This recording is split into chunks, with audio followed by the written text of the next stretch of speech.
तुमच्याकडे येत होतो, तुम्हाला वाटत होतं प्रशासन सहकार्य करत नाही, पण या अभियानामध्ये आम्ही तुमच्याकडे येणार आहे. आत्ताच ग्राममहसूल अधिकाऱ्यांनी जो आपल्याकडे पाणंद रस्ते मोकळे करायचे आहेत, या अभियानामध्ये सामाजिक न्याय आणि उपजीविका विकास हा हेड आहे. ह्या हेडमध्ये तो काम करायचा आहे.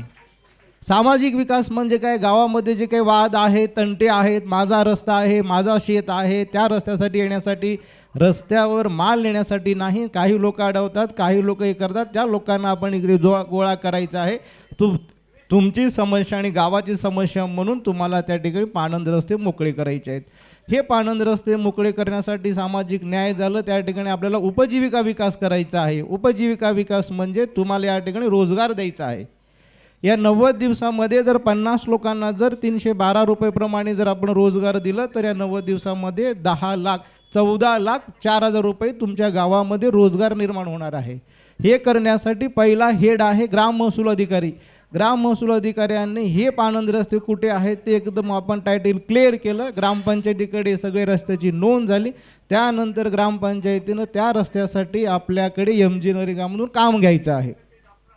काम घेण्यासाठी गावातील जे काही आपल्याकडे लेबर पोषण आहे, MG नरेगाचे लोक असतील, जॉब कार्डवर कामं करणारे लोक असतील, त्या लोकांना काम देऊन आपल्याला त्यांचं उपजीविका वाढवायचं आहे. हा झाला तलाठी कार्यालयाचा विषय. त्या विषयामध्ये ह्या अभियानामध्ये किती योगदान आहे म्हणजे आम्ही तुम्हाला सांगत जातो, म्हणजे आमचं याच्यामध्ये काय नाही. हे अभियान आपल्याला राबवायचंच आहे. आता आपण खरं अभियानाला सुरुवात करूया. मुख्यमंत्री ग्रामपंचायत राज अभियान. आपण आतापर्यंत स्मार्ट ग्राम अभियान बघितलं असेल, संत गाडगेबाबा ग्राम स्वच्छता अभियान बघितलं असेल, माझी वसुंधरा अभियान बघितलं असेल, माझी शाळा अभियान बघितलं असेल, सुंदर अंगणवाडी बघितलं असेल, त्यानंतर आपण NPAचं अभियान बघितलं असेल. या अभियानामध्ये सर्व अभियान एकत्रित आहेत. यामध्ये आपल्याला आपल्या गावासाठी 5 कोटी, 3 कोटी, 2 कोटी आणि किमान 5 लाखापर्यंत पुरस्कार आहेत. हे पुरस्कार तुम्हाला मिळवायचा आहे, तुम्हाला खर्च करायचा आहे. या ठिकाणी आपण बसून जी वेळ देतोय, ही वेळ खूप महत्त्वाची आहे. आजपासून आपण उठावा करतोय. ज्या वेळेस एखादी गोष्ट आपल्याला आवडत नाही, त्यावेळेस गाव एकत्र येतं, गाव उठावा करतं, त्या न आवडलेल्या गोष्टीला आवडीमध्ये रूपांतर करतं. तसं आपण या ठिकाणी आज पंचायत राज अभियानामध्ये आपण काम करताना आपण ह्या अभियानाचं शुभारंभ इथून करतोय. म्हणजे तुमचं नशीब आहे खरोखर. महाराष्ट्रामध्ये आपण हे सर्व दिसणार आहे. आपल्या तालुक्यात फक्त मोजगं हाच गाव आहे. हत्तूर गावाचं टोटल आहे ना, हे महाराष्ट्रामध्ये दिसणार आहे. आणि हे तुमचं सगळं रेकॉर्डिंग होणार आहे. म्हणजे हा आपलं पुरावा आहे. आता याच्यामध्ये आपल्याला काय करायचं आहे, ह्याच्यामध्ये आपण 7च उपक्रम आहेत. बघा आकडा पण कसा आहे बघा, 7 आहे. म्हणजे यामध्ये लोकांची साथ पाहिजे, शाळेची साथ पाहिजे, अंगणवाडीची साथ पाहिजे, आशा सेविकेची साथ पाहिजे, त्यानंतर ग्रामपंचायत सभासदांची साथ पाहिजे. हे सर्व करण्यासाठी ग्रामस्थांचे आपल्याकडे सहभाग पाहिजे. ह्याच्यामध्ये काय करायचं आहे, लोकाभिमुख प्रशासन करायचं आपल्याला. ग्रामपंचायतीकडून जे काही आपण दाखले देतो 1 ते 7, ते लोकांना आपण ऑनलाईन द्यायचं आहे. म्हणजे ऑफलाईन म्हणजे लोक आपल्याकडे यायला पाहिजे. लोकांचं मागणी आज आहे, आपण दाखले देत नाही. त्या अनुषंगाने याच्यामध्ये आपण 1 ते 7 प्रकारचे दाखले लोकांना घरपोच द्यायचे आहेत. घरपोच म्हणजे सरपंच आणि ग्रामपंचायत अधिकारी येऊन तुमच्याकडे देणं हा अपेक्षित नाही. तुम्ही ऑनलाईन आमच्याकडे मागणी करायचं आणि ऑनलाईन तुम्हाला द्यायचं आहे. ह्या दाखल्यामध्ये कुठले दाखले आहेत, जन्माचा दाखला आहे, मृत्यूचा दाखला आहे, विवाह दाखला आहे, त्यानंतर आपल्याकडे घरपत्रक आहे, निराधार आहे, येणे बाकी नाही. हे दाखले तुम्हाला ग्रामपंचायतीकडून ऑनलाईन द्यायचं आहे. जन्म आणि मृत्यू दाखले ही स्वतंत्र वेबसाईट आहे, त्यावरून तुम्हाला दाखले द्यायचे आहेत. हे सर्व करत असताना आपण दुसऱ्या टप्प्यामध्ये जातो. दुसऱ्या टप्प्यामध्ये गेल्यानंतर आपल्याकडे आपले सरकार सेवा केंद्र आहे गावामध्ये. आता नवीनच आपल्याकडे 2 ऑक्टोबरपासून आपले सरकार सेवा केंद्र परत चालू आहे वितरण. स्टेट गव्हर्नमेंटकडून याच्यावर बॅन होतं, म्हणजे आता ओपनिंग करून नवीन चालू आहे. आपले सरकार सेवा केंद्राला आपण आता नागरी सुविधा सेवा केंद्र म्हणून दर्जा द्यायचा आहे.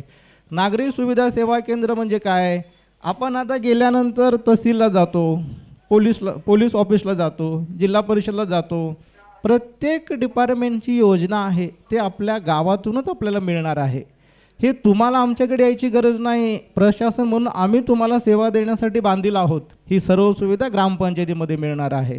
ह्याच्यामध्ये B2C बिझनेससाठी तुम्हाला जर लायसन पाहिजे असेल, एखादा आंबा आहे, द्राक्ष आहे, केळी आहे, हे तुम्हाला लायसन पाहिजे असेल, तुम्ही ग्रामपंचायतीमध्ये जायचं, ऑनलाईन रजिस्ट्रेशन करायचं. ती सुविधा प्राप्त करण्यासाठी आपली ग्रामपंचायत तुम्हाला मदत करणार आहे आणि हे 90 दिवसामध्ये आपल्याला करायचं आहे. हे करत असताना तुम्हाला तक्रार निवारण केंद्र हे पण ग्रामपंचायतीमध्ये स्थापन करायचं आहे. तक्रार निवारण केंद्रामध्ये तुम्हाला सार्वजनिक स्वरूपाच्या तक्रारीवर निरसना करायचा आहे, म्हणजे वैयक्तिक नाही, सार्वजनिक. पाणंद रस्ते आहेत, अमुक या ठिकाणी गटारीचं पाणी उघड्यावर आहे, अमुक या ठिकाणी स्ट्रीट लाईट नाही, या तक्रारी तुम्हाला ग्रामपंचायतीकडे लेखी दिल्यानंतर ग्रामपंचायतीनं विहित मुदतीमध्ये त्या तक्रारी निकाली काढणं गरजेचं आहे. आणि हे काढण्यासाठी आपल्याकडे ऑनलाईन डॅशबोर्ड आहे. तुमच्या मनामध्ये शंका असेल, आपण दिलं ग्रामपंचायतीकडे जर वेळेत झालं नाही, ह्याचं मॉनिटरिंग तिकडून होणार आहे. आपल्या गावामध्ये किती तक्रारी आल्या ते तुम्हाला ऑनलाईन ऑटोमॅटिक होणार आहेत. हे करत असताना ग्रामपंचायतीचं रोल काय? ग्रामपंचायतीचं रोल म्हणजे गावामध्ये जे काय आपलं ग्रामपंचायत आहे त्या ठिकाणी तुम्हाला तक्रार निवारण केंद्र उभं करायचं आहे, ग्रामपंचायतीमध्ये तक्रार पेटी करायची आहे. हे करत असताना तुम्हाला ग्रामपंचायतीच्या सभासदांच्या दरवाजाच्या बाहेर तुम्हाला तक्रार पेटीचं बोर्ड लावायचं आहे. काही वार्ड सभासद असे असतात, सकाळी शेतामध्ये जातात, संध्याकाळी येतात, तोपर्यंत ग्रामपंचायत बंद असते. तुमच्या मनामध्ये ती शंका जाण्यासाठी आपली तक्रार आहे, तुम्ही ग्रामपंचायतीच्या सभासदांच्या घरी पण दिलात, त्या ठिकाणी जर तक्रार निराकरण होत असेल त्या ठिकाणी तुम्हाला पण तो विषय क्लिअर होईल. त्यानंतर तुम्हाला ग्रामपंचायतीची आपली एक वेबसाईट असणार आहे. ग्रामपंचायतीची वेबसाईट म्हणजे काय? आपल्या ग्रामपंचायतीमध्ये, आपल्या गावामध्ये जे तुम्ही कामं केलात, जे आपण कामं केलात ते कामं तुम्हाला त्या वेबसाईटवर पब्लिश करायचं आहे. याच्यामध्ये काय आहे? ग्रामपंचायतीमध्ये काय दिव्यांग बांधव आहेत, ग्रामपंचायतीमध्ये सभासद किती आहेत, ग्रामपंचायतीमध्ये माजी सरपंच किती आहेत, ग्रामपंचायतीमध्ये तंटामुक्त सदस्य किती आहेत, गावामध्ये काय तर असे ॲक्टिव्ह पर्सन आहेत, आणि गावामध्ये आपल्या जे काही देवस्थान आहेत ते तुम्हाला त्या ठिकाणी पब्लिश करायचं आहे. हे करत असताना तुम्हाला परत गावासाठी CCTV कॅमेरे बसवायचे आहेत. CCTV कॅमेरे का बरं बसवायचं? आपल्या गावामध्ये आता आपण सगळे बिझी आहोत, आपल्या घराच्या शेजारी बघण्यासाठी आपल्याकडे वेळ नाही. हे काम करण्यासाठी आता ग्रामपंचायतीनं आपल्या सार्वजनिक ठिकाणी CCTV केंद्र बसवायचं आहे आणि त्याचं केंद्रबिंदू आपल्या ग्रामपंचायतीमध्ये असणार आहे. यामुळं काय होणार आहे? आपल्या गावामध्ये काय चोरीचं प्रमाण असेल, गावामध्ये काय अतिक्रमण असेल, गावामध्ये काय कोण येत असेल, त्याचं मॉनिटरिंग तिथं होणार आहे. हे करत असताना तुम्हाला ग्रामपंचायतीकडे आपले आयुष्यमान कार्ड आहे. बघा, प्रत्येक डिपार्टमेंटचा माणूस या ठिकाणी अटॅच होणार आहे. आपल्या गावामध्ये आयुष्यमान कार्ड बापूया, आपल्या दक्षिण सोलापूर तालुक्याचे आमदार आणि सहकार मर्शी, दक्षिण तालुक्याचे लोकप्रिय आमदार, आम्हा सर्वांचे लाडके नेते सन्माननीय सुभाष बापू देशमुख यांचं या ठिकाणी आगमन होत आहे. त्यांनी या ग्रामसभेला आवर्जून उपस्थित राहिलेले आहेत, म्हणून या हत्तूर ग्रामपंचायत आणि सर्व ग्रामस्थांतर्फे मी स्वागत करतो आणि राठोड साहेबांनी आपलं जे मार्गदर्शन आहे ते कंटिन्यू ठेवावं असं मी विनंती करतो. सर्वांनी बसून घ्यायचं आहे. मी आपल्या हत्तूर ग्रामस्थांच्या वतीनं आपल्या दक्षिण सोलापूर मतदारसंघाचे भाग्यविधाते, आमच्या सर्वांचे श्रद्धास्थान, ज्यांनी अपेक्षेपेक्षा आमच्या गावावर प्रेम केलं असे आमचे लोकप्रिय आमदार सुभाषबाबू देशमुख साहेब या पंचायत राज अभियानाच्या निमित्तानं या ग्रामसभेस या ठिकाणी उपस्थित आहेत. मी सर्व गावकऱ्यांच्या वतीनं या ठिकाणी मनपूर्वक स्वागत करतो. आगतम स्वागतम सुस्वागतम.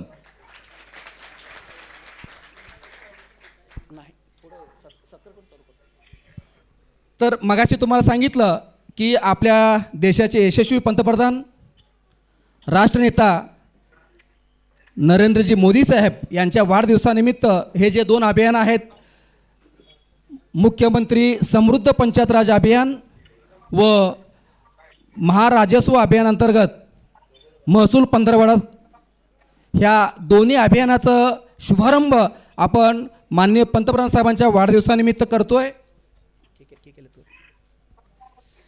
तर या आजच्या या लाईव्ह टेलिकास्टला त्या ठिकाणी राज्यस्तरीय या ठिकाणी शुभारंभ होतो आहे. मुख्यमंत्री साहेब त्या ठिकाणी बोलणार आहेत आणि आपल्या मतदारसंघाचे आमदार साहेब या ठिकाणी उपस्थित आहेत. या ठिकाणी प्रश्नोत्तर देखील आमदार साहेब आणि CM साहेब यांच्यात संवाद होण्याची शक्यता आहे. तर आपण सर्वांनी शांतपणे आपल्या याच्या या ग्रामसभेला आपण सहकार्य करायचं आहे. या ठिकाणी आपल्या गावचा ग्रामस्थ